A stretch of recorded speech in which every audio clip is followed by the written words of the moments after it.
All right, folks, in this video, we are visiting with Jeff Sturgis. He breaks down how he had a stand set up to kill the buck Kermit, which you can see here. And if you don't know Jeff, we just recorded a lot of content on his home farm. We did a property tour, we recorded a couple podcasts, and all that can be found here on our YouTube channel.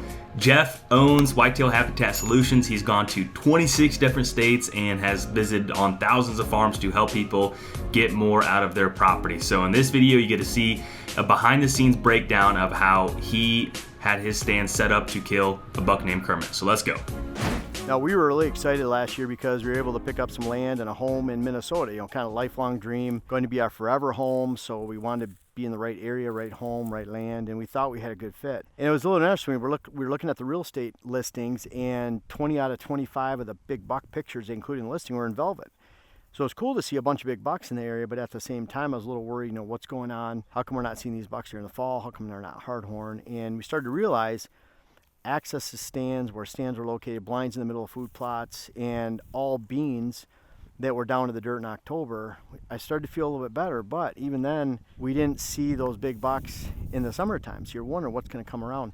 In summertime, I mean most of the summer, but I believe it was June 24th, somewhere around there, we had this big giant buck, and he was so big, it made it look like he was going to be a 200-inch deer. It was a typical 11 point, and we called him Kermit. And Kermit, because they had a plot they called the Hermit Plot. We have a gentleman living out here in a trailer that people refer to him in the area affectionately as the Hermit.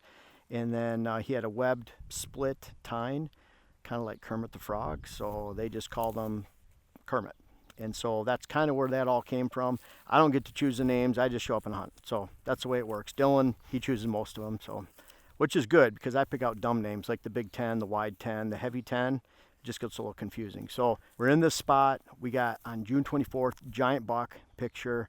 And so it was game on, trying to figure out what he was doing and when we could hunt him. And this was a setup I had extremely high hopes for. And as we had the trail cameras showing up during the summer, we added a stand right here in the oak, and we had lots of cover. It's actually one of the lowest stands on the property. I'd say it was 16, 17 feet in the air. Most importantly, we added a mock scrape down there, and that let us know every buck that was coming through the area. We had Eileen, Costanza. Costanza's, if you ever watch Seinfeld, he's kind of short and stubby. So Dylan thought Costanza was a pretty good name, I thought too.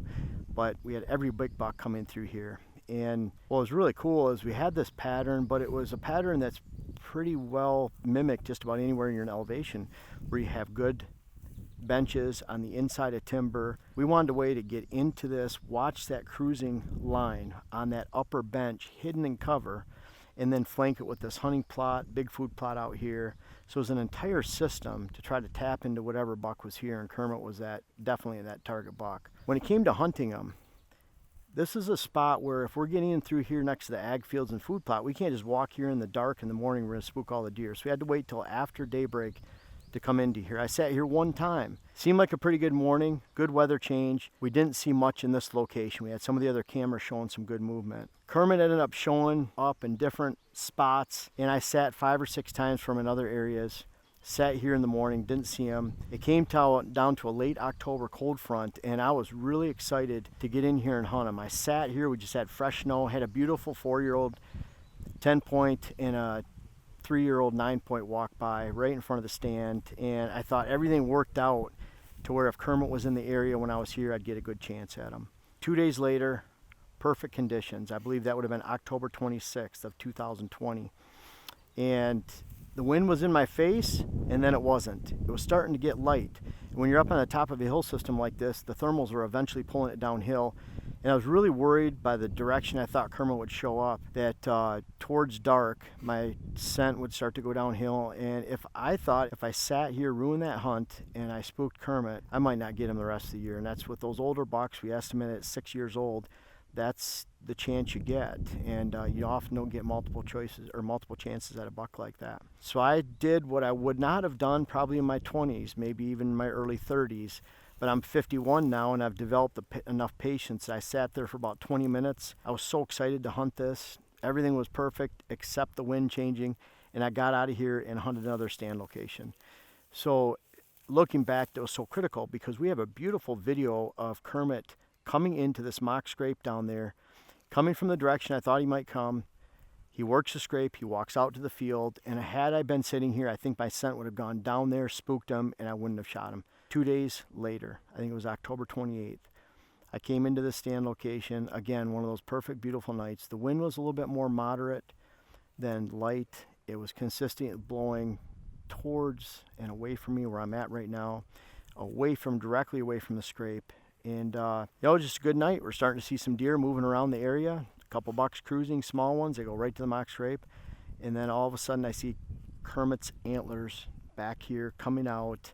And I was able to get an opportunity on him. Made a nice shot. I think he was about 32 yards. He ran off. My stepson Dante was filming. We were able to watch him fall over. And that was Kermit. He was our #1 target buck out here on a new property. And, going back, you buy a property like this, there's big bucks in the area. You don't know how they're going to exactly respond to everything in that first year. But they responded very favorably. This entire system I was able to capitalize on during muzzleloader season with a buck we call Blade. So this is a good setup, a good spot, and I love watching it with the mock scrape down there. That tells us every buck in the area, gives us a great inventory, tells us a lot about buck patterns, and that matches the sign that we're finding. We have someone pointed out when we were just walking over here to shoot this video that we had a lot of historical sign in the area. You can see that bucks have been using this area for a long time. And it's one of those hidden, tucked in areas where we can just look into a window of their movement. It's in a spot where you have a series of draws coming up, so they get pinched around the top. And this would be no different than flatland, as if you had thick cover or funnels on the inside. You're just tapping into the woods a little bit. You're watching that funnel. An area where they're constricted, maybe around the outside of a swamp, is a really good one. And you're watching this really slight movement in this location, and we were very rewarded with that opportunity at Kermit. So I can't wait for this year. We have Venti. He's the 3-year-old 21 point from last year, and we've been able to watch him a lot and try to pattern him.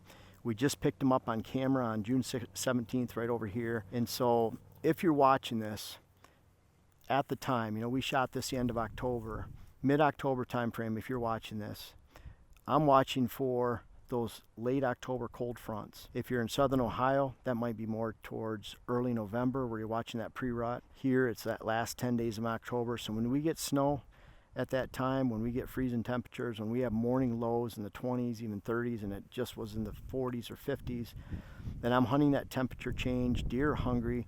There's typically a lot of stress associated with the fronts that bring down that temperature. The greater the temperature drop, a lot of times the better the weather change, then the more the movement afterwards, because those deer are hungry. They've been sitting hunkered down with high winds, extreme weather, and they can't wait to put the feed bag on and start moving. And so when you apply it to a good setup you have already, then you can really capitalize on coming in when the time is right. You have to be patient with these stands. It's one of my favorite stands on the property. We sat it a total of 3.5 times. I say half a time because I sat here for a little bit and got out of here.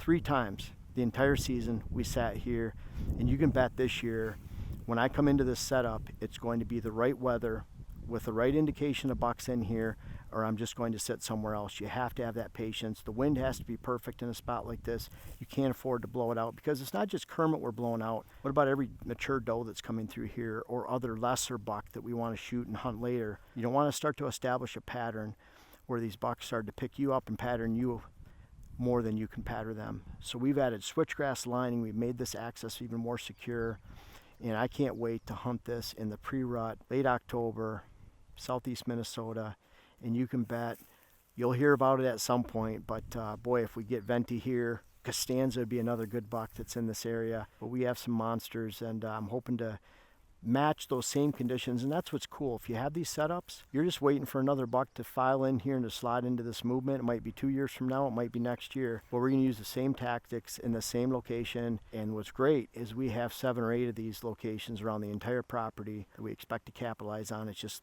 you can't have a favorite stand. What's your favorite stand on the property should be the next stand you shoot a big buck out of, not the last. We might not even hunt this year. We'll let the sign and the cameras tell us what's going on here, and we'll have a great pre-rut, whether it's out of this stand or another stand, and I hope you do too this fall.